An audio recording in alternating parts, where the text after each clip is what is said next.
Bismillahirrahmanirrahim. Assalamualaikum warahmatullahi wabarakatuh.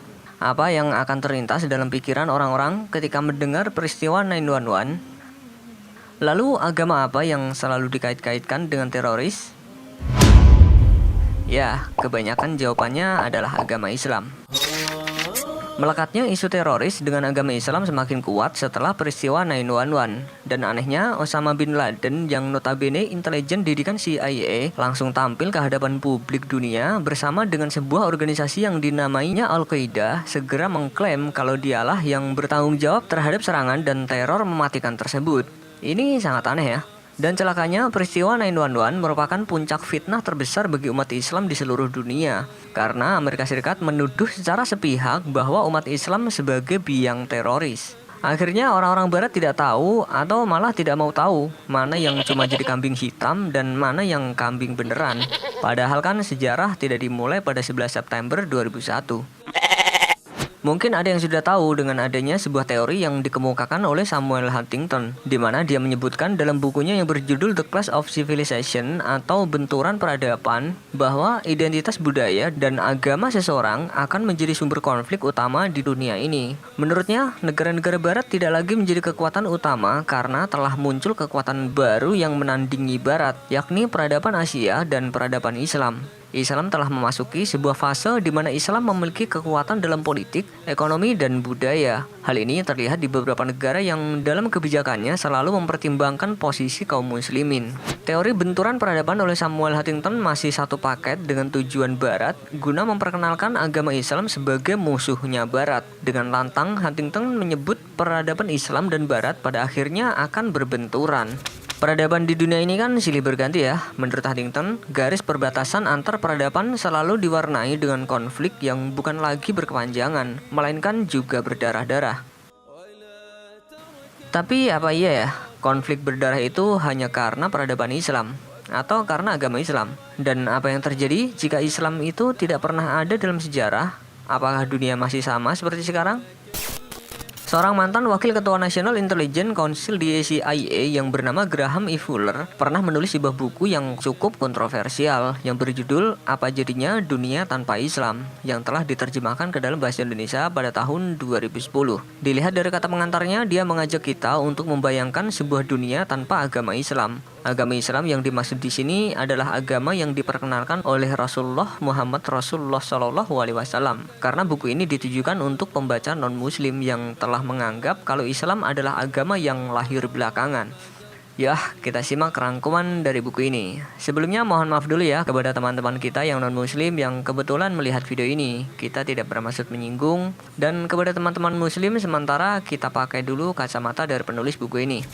Secara doktrin teologis, Islam tidak berbeda jauh dengan agama sebelumnya, yaitu Yahudi dan Kristen yang menyerukan monoteisme dan hidup menjalani hukum-hukum Tuhan. Kemudian ada Kristen Ortodoks yang lebih mementingkan keimanan Trinitas daripada hukum-hukum ala ajaran Yahudi.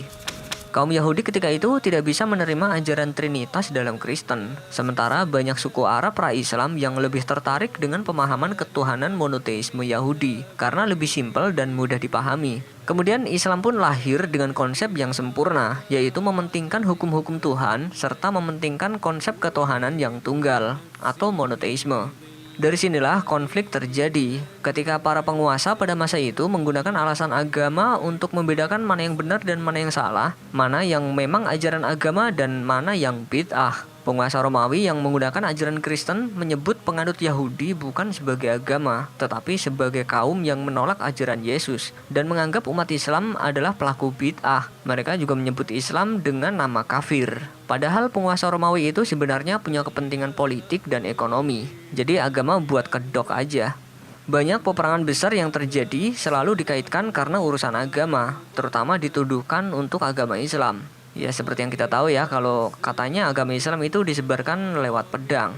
Padahal konflik panjang ratusan tahun antara Romawi yang menganut Katolik dengan Konstantinopel yang menganut Kristen Ortodok jelas bukan konflik antara agama karena dilakukan sesama penganut Kristen yang bahkan sebelum Islam datang. Malahan ketika Konstantinopel ditaklukkan Sultan Mahmud pada 1453, orang-orang Kristen Ortodoks merasa beruntung karena mereka tahu gereja-gereja Ortodoks akan tetap hidup di bawah pemerintahan Islam. Sejarah Perang Salib ketiga, di mana tentara salib dari Eropa yang awalnya bertujuan membebaskan Yerusalem dari penguasaan pasukan Muslim, malah berujung pada peperangan dengan Konstantinopel yang sesama Kristen. Puncaknya pada Perang Salib gelombang keempat, bala tentara salib mengabaikan misi merebut kembali Yerusalem demi Kristen. Mereka berbelok sasarannya sangat jauh dari Yerusalem dan justru menyerbu Konstantinopel serta membunuh warga kota itu secara kejam, meskipun mereka sama-sama Kristen. Kedua kubu Kristen ini terus saling berperang bahkan ketika umat Islam sudah berhasil merebut kota suci di mana Yesus dilahirkan itu. Kesimpulannya, Perang Salib bisa saja tetap akan terjadi walaupun tanpa adanya faktor Islam. Selanjutnya, ketika Islam di India Selatan yang akhirnya berdiri dinasti Mughal, kedatangan pasukan Inggris yang memihak komunitas Hindu dimanfaatkan oleh gerakan radikal Hindu untuk melakukan balas dendam yang sudah lama dipendam kepada komunitas Muslim. Persoalan ini belum berakhir hingga India merdeka, yang akhirnya umat Islam membentuk negara Pakistan. Kemudian perluasan Islam ke Cina juga tidak bisa disebut sebagai peralihan peradaban yang berdarah-darah. Justru penganut agama Islam berperan aktif dalam sejarah kerajaan Cina. Ya, ini bisa kita lihat dari kisah Laksamana Cheng Ho yang punya misi pelayaran untuk meneguhkan kekuasaan kekaisaran Cina di kawasan Laut Selatan. Yang paling mengkambing hitamkan Islam adalah teror atau peristiwa 911. Itu bukanlah khas agama Islam. Bahkan daftar organisasi teroris yang dicatat di Eropa sebelum 911 sebagian didominasi oleh organisasi komunis, gerakan ultrakanan, dan fasis. Konflik perang yang paling banyak menelan korban di abad 20 yaitu Perang Dunia Pertama, Perang Dunia Kedua, dan perang-perang besar yang lain bukanlah karena alasan agama, apalagi agama Islam dibawa-bawa.